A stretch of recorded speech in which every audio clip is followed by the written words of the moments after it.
Assalamualaikum warahmatullahi wabarakatuh. Jumpa lagi di channel saya Ragam Sumenep. Kali ini saya akan mengunjungi wisata Sumenep ya. Tentunya kita start dari Museum Karaton Sumenep. Dimana buat teman-teman yang di luar Pulau Madura, jika berkunjung ke daerah Sumenep, hal utama yang harus kalian perhatikan adalah berkunjung ke Museum Karaton terlebih dahulu untuk mengetahui sejarah tentang Sumenep. Oke, langsung kita masuk ke dalam.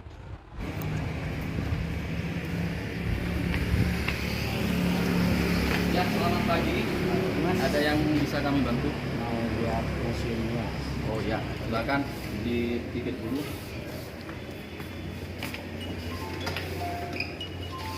Tiketnya berapa? 5.000-an. Di sini harga tiketnya cukup Rp5.000 ya. Kalian bisa menikmati atau mengunjungi sisa peninggalan dari Karaton Sumenep tentunya.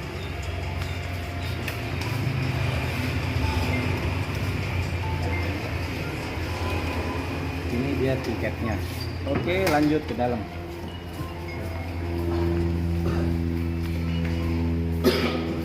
Ya, sebelumnya ya, kami ucapkan dulu selamat datang untuk Mas Yudi di Museum Karaton Sumenep ya. Perlu diketahui, saya sebagai pemandu museum di sini atau guide untuk ini apa itu namanya, menerangkan tentang sejarah Museum Keraton yang ada di sini. Silakan. Ini museum keratonnya. Museum keraton ini peninggalan dari raja-raja Sumenep yang ke-30 sampai yang ke-36 di mana museum keraton ini diresmikan pada tanggal 9 Maret 1965 oleh Dr. Andes Abdurrahman. Museum keraton ini peninggalan dari raja-raja Sumenep yang ada di atas sini semuanya, yang mana raja-raja ini yang mewarisi museum keraton. Saya jelaskan mulai dari yang bintang biru, Bindoro Saud namanya. Ini Bindoro Saud ini raja Sumenep yang ke-30. Beliau yang mempunyai keistimewaan atau kelebihan sejak dalam kandungan beliau sudah bisa berbicara. Untuk sejarah singkatnya nanti saya bisa ceritakan di lokasi ketiga, di mana lokasi ketiga ini adalah tempat atau rumahnya dari Bindoro Saud. Kalau yang di bawahnya ini, yang bintang kuning, Penembang Sumolo, raja yang ke-31. Beliau yang membangun keraton dan juga Masjid Jami Sumenep. Di mana Keraton Sumenep ini satu-satunya keraton yang ada di Jawa Timur. Provinsi Jawa Timur yang mempunyai keraton untuk saat ini hanya Kabupaten Sumenep. Keraton ini sendiri dibangun pada tahun 1762. 1763, satu tahun setelah pembuatan keraton, beliau membangun Masjid Jami yang ada di depan Taman Bunga ini. Kita lanjut, yang ada lukisannya Sultan Abdurrahman namanya. Sultan Abdurrahman ini adalah cucu dari Sindoro Saud. Sultan Abdurrahman ini yang mendapatkan hadiah kereta dari Inggris, itu keretanya.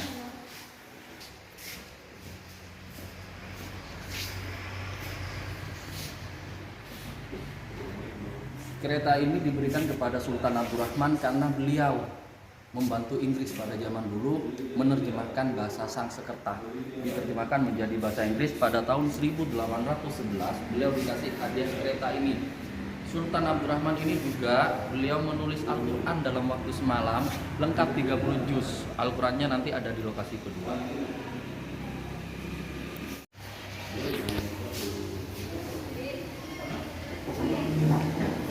Wah, di sini juga ada Al-Quran berukuran besar sekali ya, Al-Quran raksasa. Kita langsung tanya sejarah Al-Quran ini. Pak, untuk Al-Quran ini sejarahnya gimana, Pak? Al-Quran ini adalah baru, bukan peninggalan sejarah.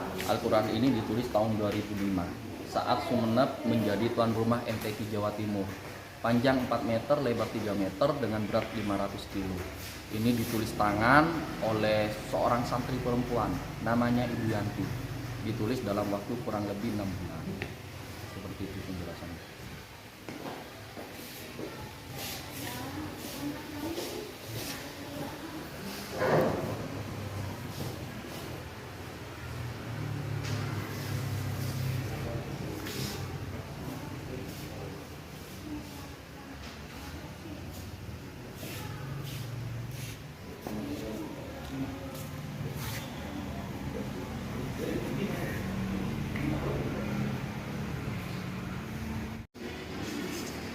setelah dari ini kita langsung mana lagi Pak? Setelah dari sini kita akan menuju ke komplek keraton. Di 4 lokasinya nanti ada di dalam. Sebagai gambaran, ini ada gambaran juga. Ini ada keratonnya.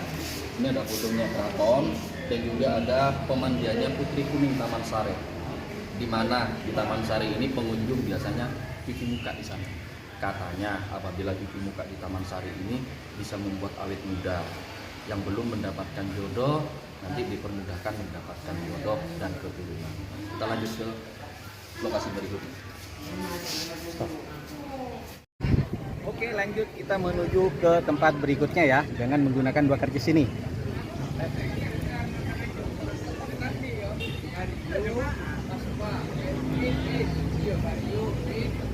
Mari ya.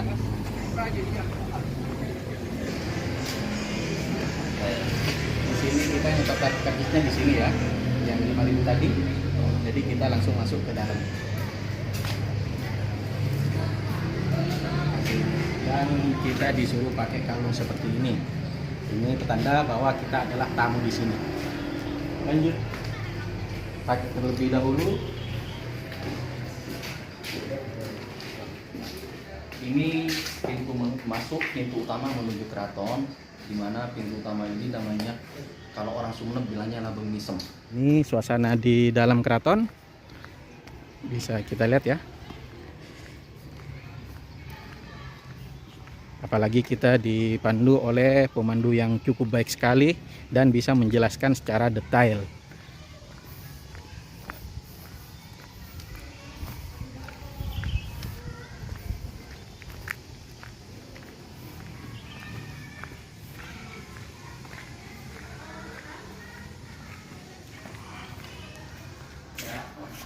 Kita lanjut ya. Ini kita baru memasuki lokasi kedua, di mana lokasi kedua ini dulunya kantornya Sultan Abdurrahman. Sultan Abdurrahman ini raja yang ke-32, beliau yang menulis Al-Quran dalam waktu semalam. Lengkap 30 juz Al-Qurannya, nanti Al-Qurannya di dalam. Di sini di depan pintu masuk ini juga ada kereta. Kereta ini adalah sama persis dengan yang lokasi pertama, di mana kereta ini adalah replikanya, replika atau tiruan.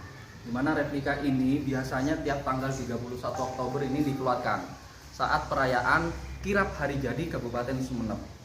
Di sini juga ada cermin besar, Mas Yudi. Cermin besar ini juga replika, aslinya nanti ada di dalam di lokasi ketiga. Di mana cermin besar ini yang aslinya dulu digunakan untuk para tamu kerajaan. Setiap para tamu yang mau menghadap raja diperkenankan untuk bercermin terlebih dahulu. Maksudnya ini untuk merapikan diri sebelum bertemu raja. Kalau sudah rapi, sopan, baru bisa bertemu raja. Next, kita lanjut ke dalam. Teman-teman bisa lihat cermin, wah gede ya, bukan sembarang cermin. Lanjut ke dalam. Kita bisa lihat di dalam sini ada berbagai macam alat-alat upacaranya, di mana salah satunya alat upacara 7 bulanan kandungan. Biasanya kalau orang Sumeneb ini bilangnya peret kandung. Peret kandung ini istilahnya apabila umur 7 bulan dalam masa kandungan itu biasanya di sini ada tradisi upacara, biasanya itu dimandikan. Dimandikan itu dengan air dicampur dengan bunga-bunga. Biasanya itu sudah ada tradisi itu, sudah ada sejak dahulu kala dan sampai sekarang pun tradisi upacara tersebut masih digunakan oleh masyarakat Sumeneb sini.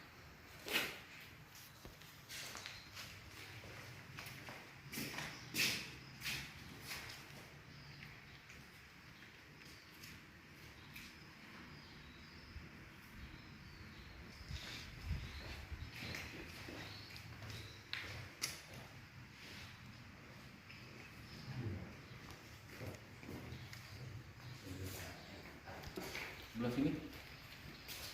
Di sini juga ada berbagai macam perhiasan. Yang di sini juga ada berbagai macam perhiasan yang digunakan oleh permaisuri. Salah satunya ini ada di sini. Di sini ada ini gelang kaki. Gelang kaki ini yang sangat besar sekali. Katanya khasiatnya ini dulu apabila permaisuri atau putri keraton memakai gelang ini bisa menguatkan otot-otot kaki dan mengecilkan pinggang. Salah satunya ini ikat pinggangnya juga ada dan sangat kecil ukuran untuk ikat pinggangnya. Yang sangat unik juga ini yang nomor 3. Ini namanya kuari. Kuari ini alat untuk menutup alat kelamin anak-anak. Dulu waktu zaman dulu itu untuk anak-anak itu alat kelaminnya dipakai kan seperti ini alatnya.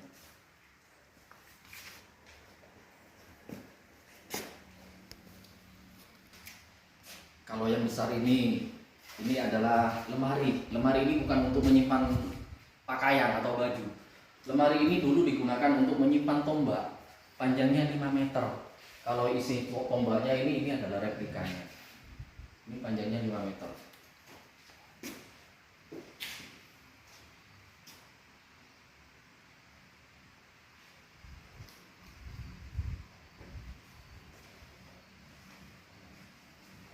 Yang sebelah sini ini alat untuk berhiasnya.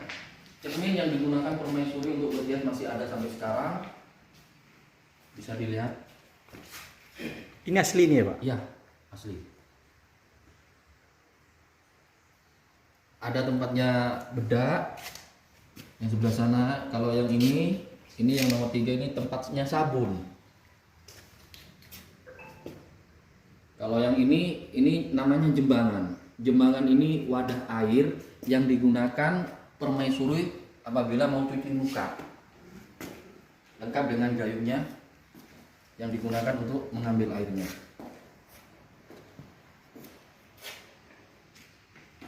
Nah, kalau yang sebelah sini ini alat untuk meramu jamu keraton. Yang dua yang tersusun ini namanya botean. Botean ini yang digunakan untuk menyimpan bahan-bahan jamu. Ini biasanya ada lacinya ini, selorokan. Nanti bahan-bahan jamunya ini ditaruh di dalam. Dulu untuk meminum ramuan jamu terbuat dari batok kelapa. Namanya cengkelek, lengkap dengan pipisan untuk menghaluskan. Makanya sampai sekarang ini Sumenep ini dikenal dengan jamu ramuan Madura. Apabila teman-teman pengen mencari jamu-jamu ramuan Madura, di Sumenep ini tempatnya. Jamu apa itu Pak? Salah satunya yang terkenal jamu untuk wanita, jamu untuk keperkasaan pria juga ada di sini. Mantap.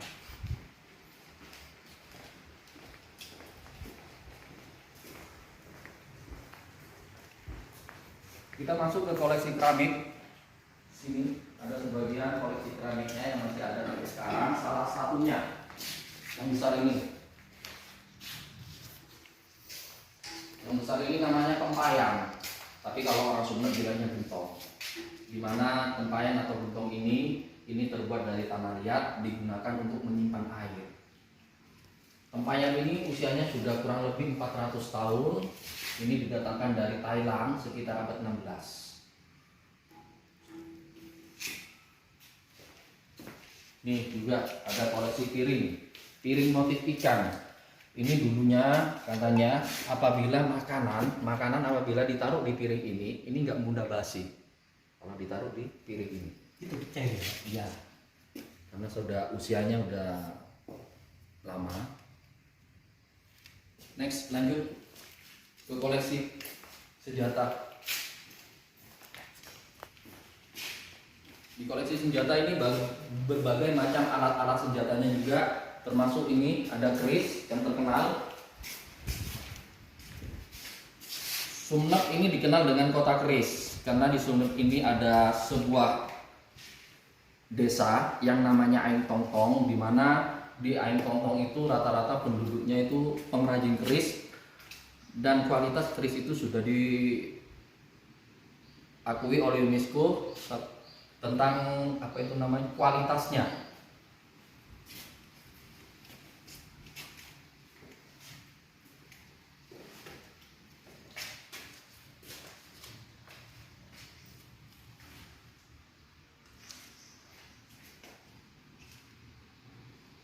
Yang sebelah sini ini ada baju perang. Baju perang ini terbuat dari rantai besi yang anti senjata tajam. Kalau orang Sumenep anti bacok katanya.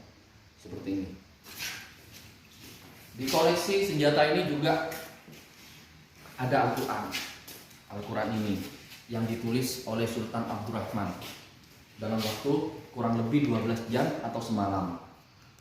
Al-Quran ini ditulis tahun 1811 hanya dalam waktu kurang lebih 12 jam atau semalam. Ini Al-Qurannya.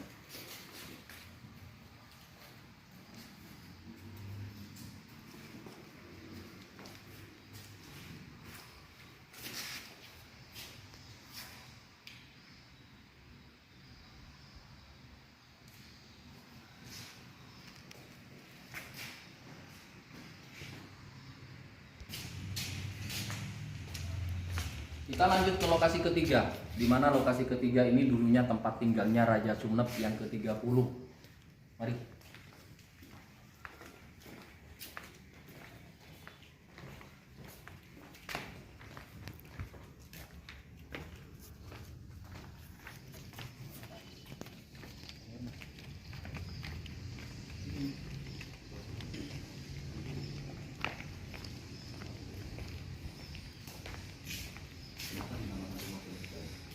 Ini rumah Penyepeng. Kok bisa dikasih nama seperti ini? Memang peninggalannya siapa ini, Pak? Ditempatin siapa, Pak? Oh ya, ini di lokasi ketiga ini dulunya tempat tinggalnya Bintoro Saud, Raja Sumenep yang ke-30 yang bisa berbicara sejak dalam kandungan. Makanya setelah melahirkan putranya, oleh kedua orang tuanya ini dinamakan Saud. Artinya ini menyaut atau berbicara. Dinamakan rumah Penyepeng karena Bintoro Saud ini juga bertapa atau bersemedi di sini. Penyepen, menyepi atau bersemedi. Dinamakan rumah Penyepen. Nanti tempat bersemedinya juga ada di dalam. Mari kita masuk. Yang sebelah sini ini kamarnya Raja Sumenepnya, Raja yang ke-30. Bintoro Saud masih lengkap dengan tempat tidurnya.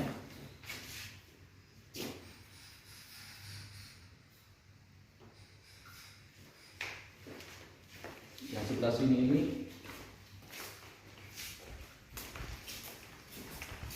tempat tidurnya istrinya,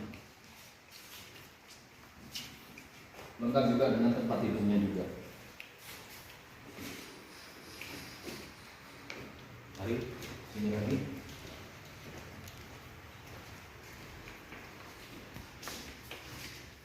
Di sini ada koleksi cermin besar.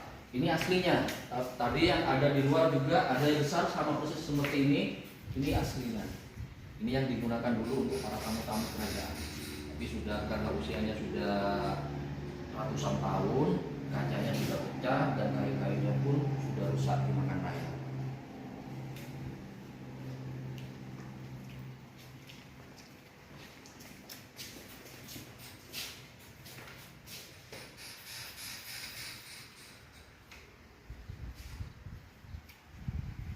Untuk ruangan pertamanya sendiri ada di sebelah sini, tapi kita nggak bisa masuk ke dalam. Kita hanya bisa melihat dari luar saja, dari bawah. Itu tempat untuk bersemedinya itu ada pintu kecil. Bintoro Saud itu kalau mau bertapa atau bersemedi itu naik ke atas. Tangganya ada di bawah. Kita lepas karena sudah rusak. Yang sebelah sini adalah baju-baju peninggalan dari Bintoro Saud dan istrinya. Di sini juga ada sejadah yang loreng. Loreng ini sejadah yang terbuat dari kulit harimau.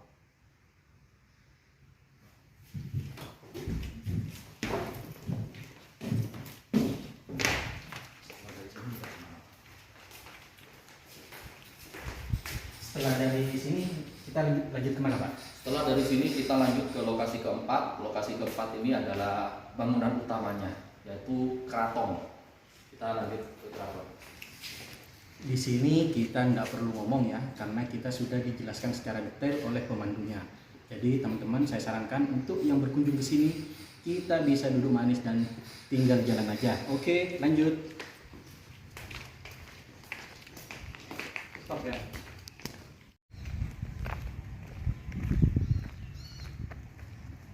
Ini dia lokasi keempatnya. Ya, di sini, Pak. Ya, ini keratonnya. Let's go. Ada apa ya?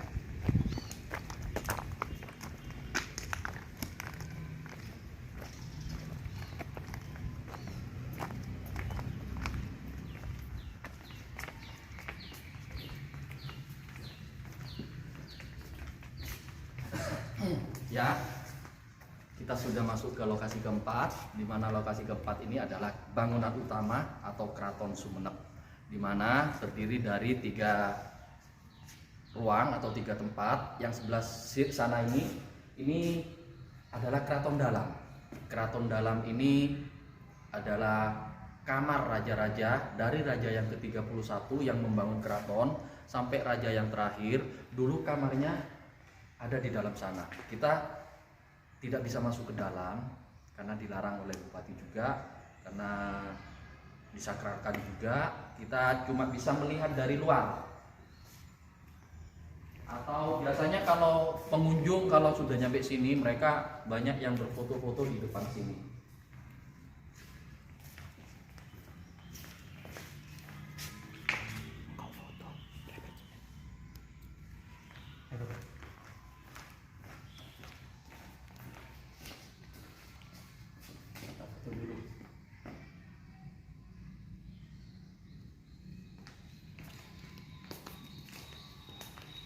Kalau yang memanjang ini namanya Mandioso. Mandioso ini penghubung antara Keraton Dalam dengan Pendopo Agung. Yang di depan itu adalah pendoponya. Pendopo itu sampai sekarang masih digunakan oleh pemerintah sini apabila ada acara pemerintahan. Salah satunya ada mutasi pejabat, pelantikan kepala dinas, pelantikan kepala desa, itu ditempatkan di pendopo sana. Atau ada tamu-tamu penting dari luar, itu juga ditempatkan di pendopo. Mari kita ke pendoponya.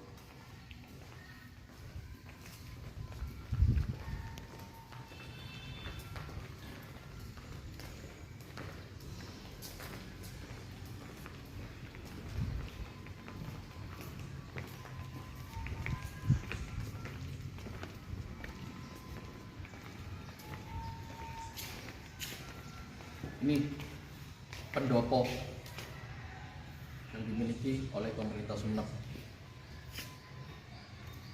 Banyak juga wisata-wisata kalau sudah nyampe sini, ini banyak yang berfoto juga di sini. Kadang ada yang duduk sambil berfoto.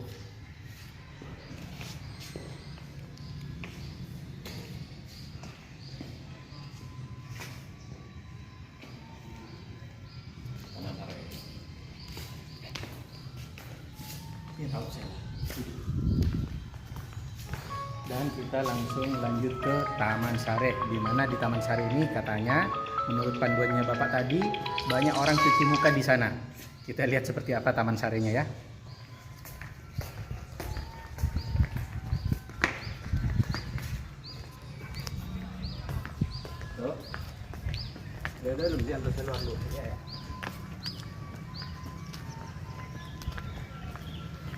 Sebelum kita ke Taman Sari, kita akan melihat pohon besar. Pohon besar ini pohon satu-satunya pohon peninggalan dari Raja Sumenep, namanya pohon beringin. Usianya kurang lebih 258 tahun. Ini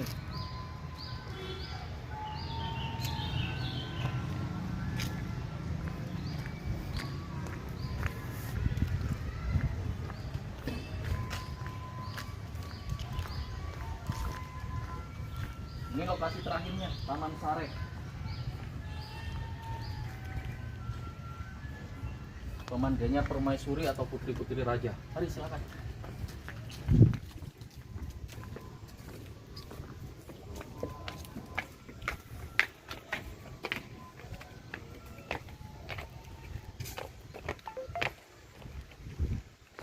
Banyak ikannya. Kita lihat ikannya dulu. Oh, enggak boleh. Tunggu sebentar. Nah, ini Taman Sarinya, di mana Taman Sari ini ada 3 pintu. Setiap pintunya ini mempunyai manfaat atau fungsi-fungsi yang berbeda-beda. Menurut mitos dan kepercayaan yang berkembang di masyarakat Sumenep sini, apabila cuci muka di pintu pertama ini diyakini bisa membuat awet muda, dipermudahkan mendapatkan jodoh dan keturunan. Apabila teman-teman masih kesulitan atau belum mendapatkan jodoh, kami sarankan mungkin bisa berkunjung ke museum atau mencoba cuci muka di pintu pertama ini. Siapa tahu Allah mengabulkan hajat teman-teman semuanya. Lanjut untuk yang pintu kedua. Buat teman-teman yang jomblo, ini ya, di sini udah ada saran dari Bapak Pemandu. Buat teman-teman yang jomblo, kunjungi Karaton Sumenep. Kita bisa cuci muka di sini. Karena cuci muka di sini akan mempermudah mendapatkan jodoh, tentunya dengan izin Allah Ta'ala. Lanjut ke yang kedua. Ini di sini ada petunjuknya ya, jadi tidak perlu bingung ya. Ini di sini sudah ada petunjuknya, jadi teman-teman tidak bingung. Pintu utama Taman Sare ini diyakinkan dapat membuat awet muda, dipermudah, mendapatkan jodoh dan keturunan. Oke, semoga ini bermanfaat tentunya informasi. Untuk pintu yang kedua ini diyakini bisa meningkatkan karir dan kepangkatan. Sebelah sini. Ini di sini juga ada panduannya ya. Di pintu kedua ya. Ada tulisannya teman-teman. Pintu 2 Taman Sare diyakini dapat meningkatkan karir dan kepangkatan. Bagi teman-teman yang memiliki karir masih di bawah, dengan mandi di sini insya Allah karir kalian akan naik drastis. Tapi tentunya dengan izin Allah Ta'ala. Lanjut yang ketiga. Pintu yang ketiga ini yang sangat penting, diyakini bisa meningkatkan iman dan ketakwaan. Sebelah sini.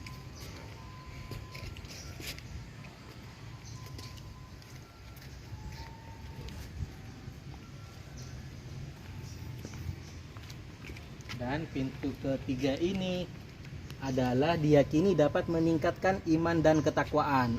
Ini saya tertarik sekali karena di 2 pintu tadi itu alhamdulillah saya sudah cukup banyak bersyukur. Kalau ini saya sangat tertarik dan pengen mencoba mencuci muka di sini. Semoga Allah mengabulkan apa yang saya inginkan. Ayo kita coba cuci muka dulu.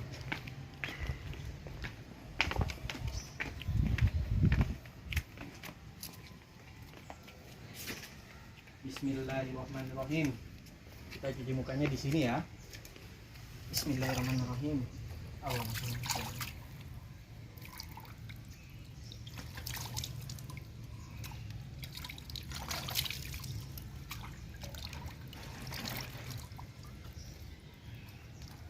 Alhamdulillah airnya sangat segar sekali. Meskipun banyak ikannya di sini, saya rasa agak takut juga sih. Oke. Dengan cuci muka di sini katanya manfaatnya untuk meningkatkan ketakwaan kita kepada Allah Subhanahu wa taala. Tentunya itu dengan izin Allah. Yang penting kita sudah berusaha dan kita lanjut ikutin pemandu kita.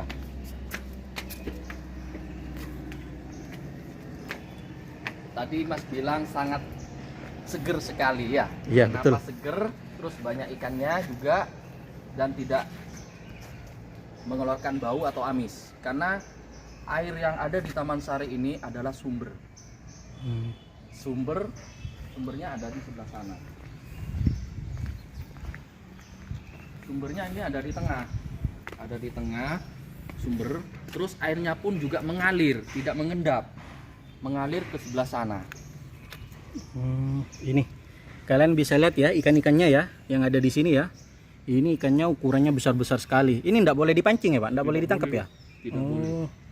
Dan ikan-ikan yang di sini ini kebanyakan ini pemberian dari pengunjung.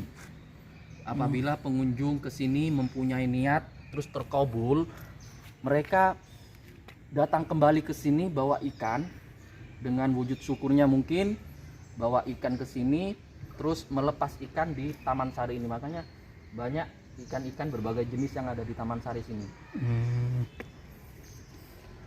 Dan perlu diketahui juga ya, sebagai sekedar informasi juga, di Taman Sari ini dulu ada salah satu artis ibu kota yang pernah mandi di sini. Kalau nggak salah sekitar tahun 2013, Ayu Asari berkunjung ke Museum Keraton, pengen mencoba kesegaran dari air ini. Ayu Asari mandi di sini. Katanya setelah mandi di sini airnya memang sangat Seger ya? seger.